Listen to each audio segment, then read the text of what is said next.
নিজের life partner, নিজের husband, wife, ভালোবাসার মানুষ, আপনার সম্পদ, আপনার অর্থ, আপনার ওয়েলথ, এগুলোকে না যত প্রাইভেট রাখবেন, যত গোপন রাখবেন, ইটস ব্যাটার ফর ইউ। এর কারণ কি জানেন? হাদিসে আসছে আল আইনু হাক্কুন, মানুষের নজরটা সত্য।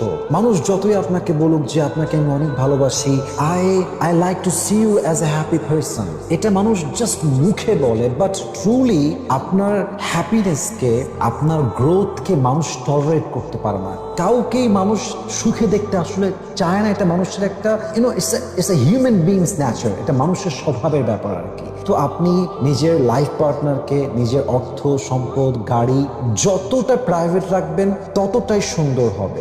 যত আড়াল রাখবেন তত বরকত পাবেন, যত আড়াল রাখবেন তত মানুষের নজর থেকে আপনি বেঁচে থাকবেন। অতএব শো অফ করা নয়, কিছু জিনিস প্রাইভেট রাখাই হচ্ছে peaceful and more wise. So please সব কিছু নিয়ে শো অফ করতে যাবেন না, কিছু বিষয় প্রাইভেট রাখেন।